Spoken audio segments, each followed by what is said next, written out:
Les amis, ça fait 2 mois, 1 mois et demi qu'on est en 2026 et je suis déjà en arrêt de travail, ça fait 3 semaines. Du coup, bon, écoutez, je me suis dit que j'allais mettre à profit ce temps pour reprendre un peu les vidéos, TikTok, machin et tout, YouTube. J'avais dit dans mes objectifs sur Instagram que je voulais éviter le burn-out cette année, dire adieu au burn-out cette année. C'est loupé. L'avantage, c'est que j'ai pu rester avec ma petite Trinette pendant son temps de convalescence. Elle s'est fait opérer, alors rien de grave, mais en fait, si vous voulez, il y a quelques années, je l'avais fait stériliser, sauf que là, depuis quelques mois, elle recommençait à avoir des chaleurs. Le vétérinaire m'a expliqué que c'était une sorte de fausse chaleur, voilà, qu'il fallait la réopérer j'ai pas du tout les termes, franchement, j'ai pas oublié ce qu'il m'a expliqué, mais j'arriverai pas à vous le redire. Donc elle était en convalescence pendant à peu près 10 jours et je suis restée avec elle. Je vous laisse avec quelques images d'elle avec sa collerette. Elle était trop mignonne.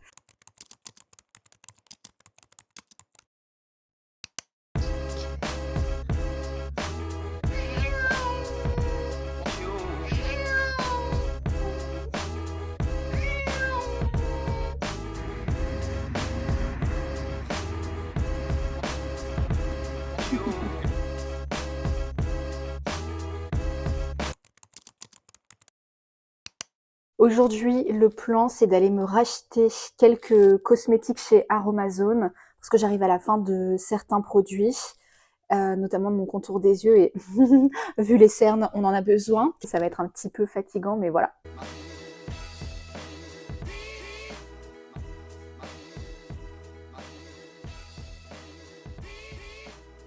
On se retrouve du coup pour le mini haul de ce que j'ai acheté chez Aromazone. J'en ai eu pour 56 €, c'était pas prévu à la base, je venais juste pour un contour des yeux et un sérum. J'ai acheté beaucoup plus de choses, vous allez voir. Donc à la base, j'étais juste venue pour ce sérum et ce contour des yeux.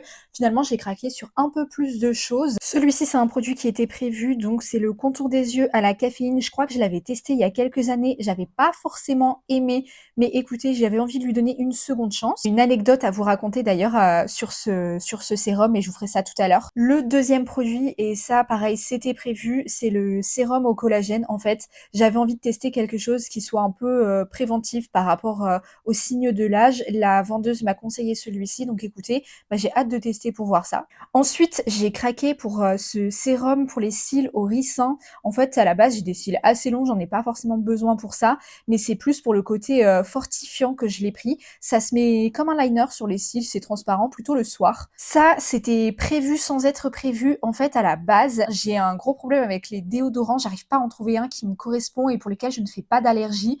Donc j'ai voulu tester.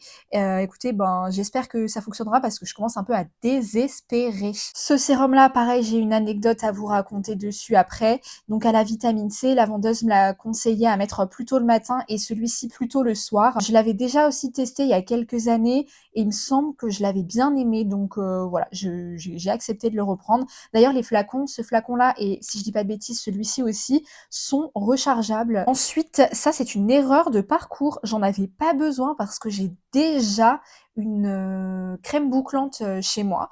Mais écoutez, c'est pas grave, ben je pourrais la tester comme ça et comparer les deux marques. Et le dernier produit que j'ai pris du coup, c'est le henné noir ébène. En fait, j'aime bien me faire de temps en temps des petites colorations. Alors je pense que ça va pas trop se voir sur mes cheveux parce que j'ai des cheveux qui sont déjà assez foncés de base, mais ça me servira toujours de soin, donc voilà. Pour les anecdotes que j'avais à raconter sur ces deux produits, la première, c'est sur le contour des yeux. En fait, avant de me mettre en arrêt de travail, je faisais du babysitting et donc l'un des enfants que je garde se retourne vers moi, genre c'était vraiment littéralement 2 jours avant que je me mette en arrêt de travail. L'un des enfants se tourne vers moi et me dit Salwa, t'as des grosses cernes, ultra choquée et tout. Effectivement, j'avais des cernes énormes. Mais bon, il n'était pas obligé de me le dire. Et on dit que la vérité sort toujours de la bouche des enfants. C'est pas faux, c'est pas faux. Et la deuxième anecdote, du coup, ça concerne ce sérum. C'est un peu vraiment dans la même ligne édito que ce que je vous ai raconté pour le contour des yeux.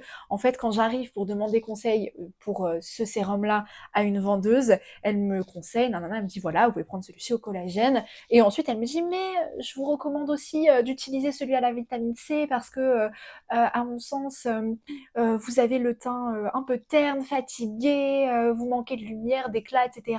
Et effectivement, elle avait pas tort. Enfin, je suis arrivée pas maquillée et tout. Franchement, elle avait raison. Elle avait raison. En plus, j'y suis allée, lui pour le coup. Alors, le sérum, l'anecdote, c'est 2 jours avant mon arrêt. Ça, c'est 3 jours après mon arrêt, du coup. Hilarant, mais bon, la vérité n'est pas toujours agréable à entendre.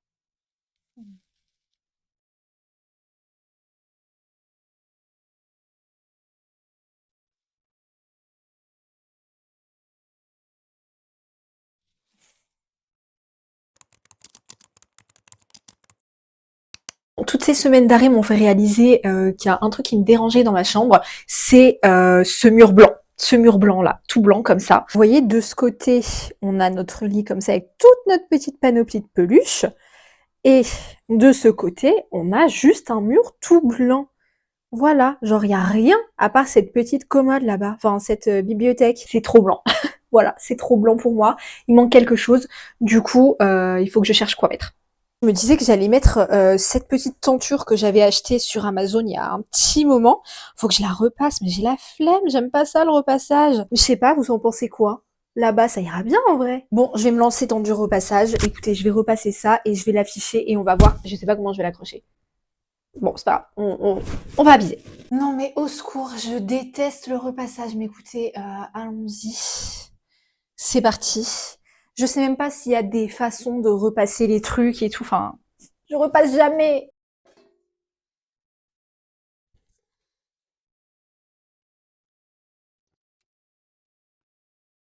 Bon, écoutez, je profite d'avoir sorti le fer à repasser pour repasser aussi mes rideaux. Je vais faire cela aussi parce qu'en fait, le bas est tout...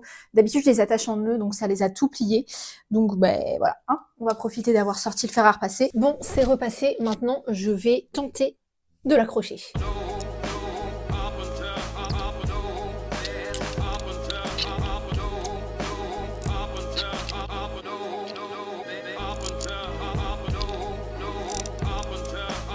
J'ai cassé ma punaise.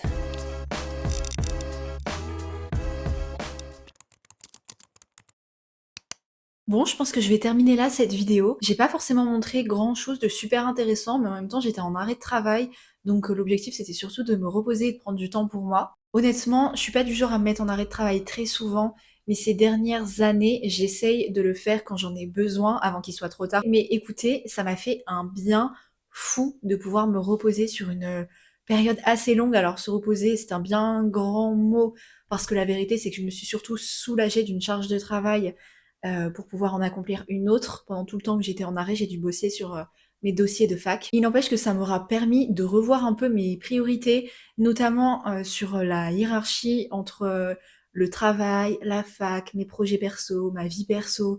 En fait, j'avais trop tendance à penser que le travail c'était toute ma vie alors que je suis en job étudiant. J'aime mon travail, mais c'est mon job étudiant. Je fais des études pour pouvoir avoir un autre métier plus tard. Donc en fait voilà, c'est ça, il faut que je me rappelle que ce qui compte pour l'instant, ce sont mes études et c'est là que je dois mettre mon énergie, mes projets perso, ma vie perso aussi évidemment, mais le travail c'est vraiment pas ma priorité numéro une. Ça veut pas dire que ça en est pas, mais c'est pas ma priorité numéro une et ça j'ai trop tendance à l'oublier, c'est une dinguerie chez moi. Je vous avoue que niveau émotion, ça a pas été toujours facile. Aujourd'hui j'ai repris les cours et ça m'arrive encore d'avoir des coups de mou, des coups de blues, mais en même temps, on guérit pas d'un burn-out comme ça en 3 semaines d'arrêt, c'est tellement pas suffisant, c'est un bon début, mais c'est tellement pas suffisant. L'arrêt de travail, il m'aura permis de réfléchir un peu à comment j'organise ma vie, et je me suis, enfin, j'ai pris la décision, je le savais déjà depuis un petit moment, mais j'ai vraiment acté dans mon esprit que j'allais démissionner avant le début de l'été pour pouvoir justement profiter de l'été pour me reposer.